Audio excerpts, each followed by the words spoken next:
you're doing is out of vibrational alignment with your higher self. Your higher self is saying, be whoever you want to be. Focus on whatever you want to focus on. Create whatever you want to create. Don't wait for circumstances because they don't really exist. They're just mirrors and smoke. Smoke and mirrors mirroring you.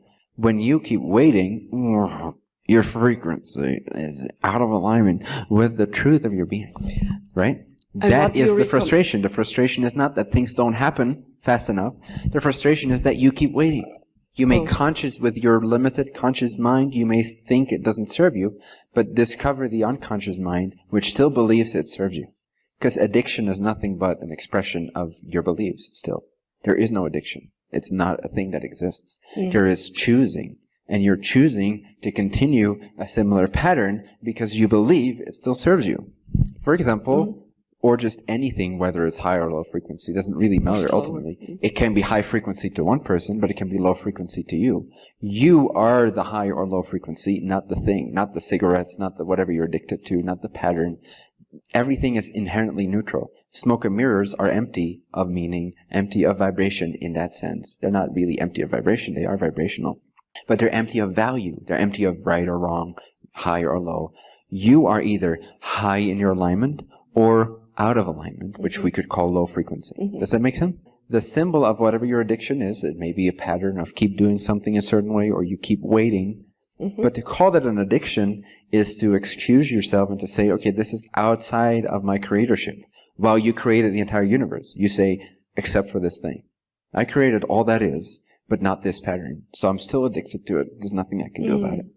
But there is an underlying belief that suggests that that pattern is serving you. What does that believe? Open up your conscious mind to your sub and unconscious mind so that they become one whole consciousness more and more so every day again. Have 95% of your focus be on what excites you. And whenever genuinely something comes up that seems to obstacle you, that seems to trip you up, investigate.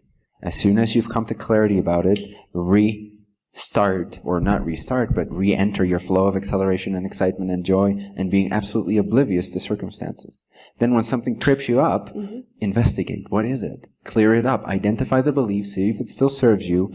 If it seemingly still serves you, ask yourself, are you sure? Why do I believe it still serves me? Am I afraid something's going to happen to me? What if that thing would happen to me? Would it be that bad? Would there be no way out of it? No, there wouldn't be. Okay, so it doesn't serve me anymore. Boop. And you are in your excitement again, and you're acting on your passion. And then something trips you up, and you stop for a second. That's all right. You don't have to keep in your flow. Try to ignore something. Sometimes that can work.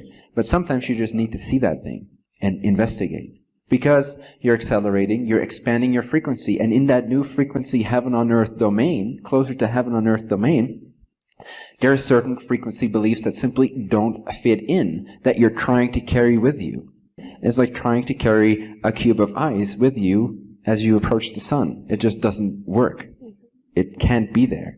And so your attention is pointed on the fact that the ice is melting. Similarly, when you enter new frequency states, you increase your frequency and everything about you starts to transform. You will hit many points that point you to the melting beliefs. And so you can facilitate that process, accelerate it by investigating and making that loving sort of conscious moment with yourself where you see, hey, wait a second, let me honor this belief for a moment because this has served me for so many years because I didn't take care of myself consciously. So be grateful for the fact that that belief has always unconsciously supported your reality. But now that you're expanding your consciousness, you become more responsible, you become more empowered and more able to take care of yourself vibrationally and consciously at every given moment because you have that intentional clarity every single moment, more and more. You become sharper, more crisper, more awake, more responsive, more empowered. As a result, you no longer need that unconscious, distorted, sort of ineffective belief to unconsciously create a portion of your reality for you. You can now intend what that's going to look like. You can now be the painter of that painting. So those fourth arms, the third and the fourth arms, which are your unconscious arms, which were sort of like painting your picture, most of your picture, and now you're saying like, hey, wait a second, I actually don't want my picture to look like that. I have the power to paint with my hands consciously.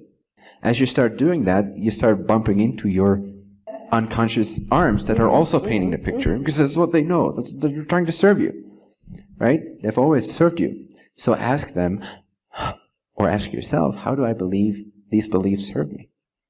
And then either see that they still do or don't. But if they trip you up, they usually don't. Otherwise, you wouldn't be conscious of them. Whatever truly serves you, you don't become conscious of as a limiting belief. As soon as you're aware of a limiting belief, it doesn't serve you, but a portion of your mind may still be unconscious and wants to be made conscious. That's why it trips you up in that moment, so you become aware of it. So you can lovingly be grateful for how it served you and transform it, so that it can join you. That portion of your consciousness which was segregated, separated, given away to the unconscious can be made conscious, add to your consciousness, expand your consciousness, and limit the amount of unconsciousness you need to create your life. You want to let go of an employee that has served you for so long. You're not going to just kick his ass out, right? He served you for 30 years. He's like one of your senior employers. And so you're the CEO, and now you figured something else out. You either found someone more capable, or you want to do it yourself, or you hired this team that can do it. And so his skills no longer are competent enough to take the business to the next level. Excellent. Thank you. So, as a result, you appreciate that senior employee, no? There's no reason for you to be angry at him. There's no reason for you to feel separate from him. In fact, you give him 3 months notice, and at the end of 3 months notice, you throw him a big party and you give him a bonus. That's what you do, so that every part of your whole being feels comfortable with the separation agreement, with the agreement to move on to something new. Does that make sense? Mm-hmm. So a similar loving kind approach should be approached to your own unconscious mind, to your own beliefs that no longer serve you. So you're expanding your consciousness. You're getting really excited about this project in your life, or all these projects in your life. Just the way you live your life, you're expanding yourself. You get really excited. As a result, your personal frequency increases because it lines up with that background sending of your higher self frequency. That makes sense, right? That principle. You feel out of alignment when you're not in alignment. You feel good when you are in alignment. So when you're in alignment, your frequency increases, your perspectives line up. And as this frequency increases, it will reveal what does not fit in anymore, right? As that new team comes into the company, it shows how much more capable they are of doing that task, and how redundantly this other person has done it for so long. He managed, but it just wasn't very effective comparatively to that new frequency. So that trips you up. It brings your attention to this negative belief, and treat it with the utmost respect. Give it 2 weeks notice. Say like, okay, you can keep creating part of my reality for the next 2 weeks, just because I appreciate all the work you've done for 30 years. And at the end of those 2 weeks, I'll throw you a big grand party of love and forgiveness and celebration and joy and thankfulness. And I'll give you a big fat bonus. And then it's, then it's done with. But treat it with that respect and that love. And when you do that, you see that the melting is the melting of portions of yourself back into the whole of yourself. And then it realigns itself. Instead of like, oh no, I don't want that belief, it doesn't serve me anymore. If you have that approach, then you must have another lack belief, that somehow having a belief that limits you implies lack, but it doesn't. So always approach it with abundance, with lacklessness. Know that you are infinity. So you're not in a rush. Yes, you are accelerating. Yes, you are very clear on what serves you and what doesn't. And nevertheless, you have infinite patience because you're not waiting. Of loving your limiting beliefs, identifying that they no longer serve you, but loving them into the meltful state where they relax their hold on your reality. So do whatever you can to reach into a state of higher inspiration, whether that is to meditate, to let everything go for a moment, or to take 2 to 5 seconds to stop thinking and recognize the clear, ever-present awareness that remains, that's always here already. That free, spacious emptiness, which is your awareness, which is recognized most easily when you're not thinking for a moment. 2 to 5 seconds. That's all it takes, 12 times a day. That's all it takes to be enlightened. And then, or anything, like do what you love to do to the best of your ability, even in that foggy state. Out of all the things that you can do, what seems the most exciting, even in the foggy state?